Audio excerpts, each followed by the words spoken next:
Alright, so now that we've got a little bit of an overview of the graph editor, let's start animating the house and use the graph editor to customize our motion. But before I go any further, let's clean up our project a little bit because it looks like I have some pre-comps out in the main area of our project. So I'll just move them into our pre-comps folder and we're good to go. Alright, so I know I want to animate most, if not all of these objects using the scale property. I don't really need the object's positions to move around, and I don't think I'll be rotating anything. So we should be able to do everything that we need to just by scaling. Let's start with the upper window. I'll just move over one of the copies and then double click on it to go into the pre-comp, and now we can focus on this object. Now for every object, I want to animate from the back to the front, because if I animated the two glass panels first, they would just be floating there and it would look like nothing was holding them up. So I want to start with the frame and then animate the two pieces of glass. I know I want this animation to start with nothing visible, and since I'm going to animate the scale, that means I just need to scale from 0 to 100%. So if I select all three layers by clicking on the first one, holding shift, and clicking on the third one, I have all three selected. Now I could twirl this arrow down, go into my transform, and then set a keyframe for the scale, but a quick shortcut for getting to scale when you have any layer selected is just pressing S on the keyboard. And you can see that that brings up the scale property for each layer. At this point I could just click on the stopwatch to add a keyframe for each layer, but another way I can add a keyframe is holding Option or Alt on a PC and pressing S. That will set a keyframe for the scale property of whatever your selection is. These are just quick shortcuts that you don't necessarily have to know, but if you start memorizing them, it will speed up your workflow tremendously. So now that we have scale keyframes of 100% set on each layer, we need to move them forward in time. One way you can move keyframes around is by clicking and dragging them, or another keyboard shortcut is holding down Option or Alt on the PC and tapping the right arrow. Every time you tap it, it moves the keyframe forward one frame. If you press the left arrow, it goes the other direction. And if you hold down Shift at the same time, it will move your keyframes forward 10 frames at a time. So that's a really quick and easy way to move your keyframes specific distances. So with my keyframes at 0, I want to move them forward 30 frames. So I'll hold Option or Alt on a PC, Shift, and hit the right arrow key 3 times.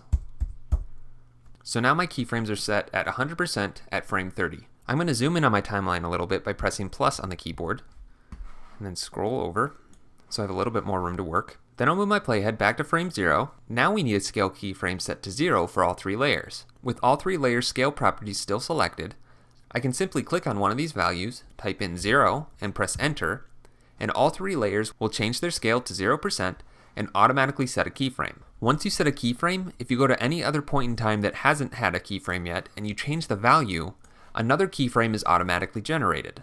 I don't need this keyframe there right now, so I'm just going to hit delete. And now if I play this back,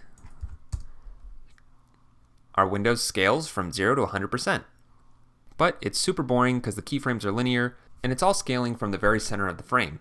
If we look at these layers individually, you can see that the anchor point of each layer is in the exact same spot, which is the center of the composition. I want each layer's anchor point to be at the center of its respective layer. So if you remember the reposition anchor point shortcut, you hold down Option, Command, and press Home, or Alt, Control, Home on a PC. That will snap our anchor point to the center of the contents. And again, if you don't have a Home key on your keyboard, just have your layer selected, right-click, go to Transform, and center anchor point in layer content. Now each one of our layers has the anchor point centered in its own contents. And if I play that back, you can now see that our glass is scaling from the center of its own layer. But what if you didn't want it to scale from the center? What if we want it to look like it was growing from this point upwards? Well, we can do that pretty easily. If you come up to your tools, this one right here is called the Pan Behind tool, and you can see in parentheses it's also the Anchor Point tool. If we choose that tool, I can then grab this anchor point and move it around freely. Wherever I set this anchor point is where my layer will scale from. If I play that back, you can see that this window's animation is scaling from the bottom right corner, and if I was to move it to the top left corner, now it's scaling from the top left. This is very important to understand because it affects multiple properties of the layer. If I solo this layer, collapse this layer and open it again, I can see all of the transform properties. I'm going to take off the scale keyframes just for now, and then set my anchor point back to the center. If I set a rotation keyframe, move it back to the beginning of the animation, and then change this to say 90 degrees, my layer rotates from 0 to 90 around the anchor point at the center of the layer. If I was to change this anchor point to the top left corner and preview that, you can see that my rotation animation is completely different, because it's basing the rotation off the anchor point of the layer in the same way that the scale is based off the anchor point. So if you're ever trying to scale or rotate something in a certain way and it's not turning out the way you want, it might be because of where your anchor point is set to. So remember the pan behind tool and how the anchor point affects your animation. I'm going to undo till we get back to our scale animation. And now let's talk about how we could get this to scale from the bottom up. Well, I could freehand try and position this just right so that it animates from the bottom up, and that might be close enough to what we need. But how could we be more precise? Well, After Effects has a snapping feature that allows you to place anchor points much more precisely. If you come up to the toolbar and click this snapping checkbox, now when I move my anchor point around, you can see that it snaps to different points on the screen.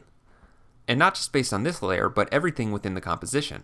So if I wanted this layer to scale off of the top right corner of the frame, I could do that just by snapping the anchor point to that point and letting go. Then I animate that, and you see that our scale is now coming from that corner of the frame. But what we want is to move this anchor point to the base of that layer. And because we have snapping enabled, we can know that that's exactly the base of that object. I'll play that back, and that looks pretty good. But right now it's scaling on the X and Y axis both, so it's kind of growing to that point. What if we wanted to just scale on the Y axis?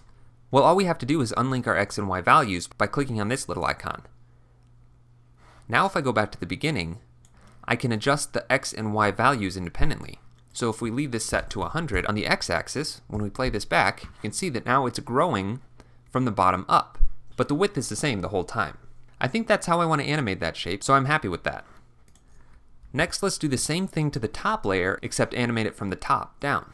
I'll switch to my anchor point tool, click and drag the anchor point until it snaps to the top of that layer. Go back to the first frame, unlink the X and the Y, set the X to 100%, preview that, and now it's scaling from the top down with a constant width. Last, I need to decide how I want to animate the frame. I think I'm okay with it scaling from the center, but this time instead of going from one side to another, let's have it animate from the inside out. So I'll go back to the first frame, unlink the two properties, leave my X set to 0, and change my Y to 100, and preview. So you can see how playing around with the anchor point and the different values will give you different looking animations.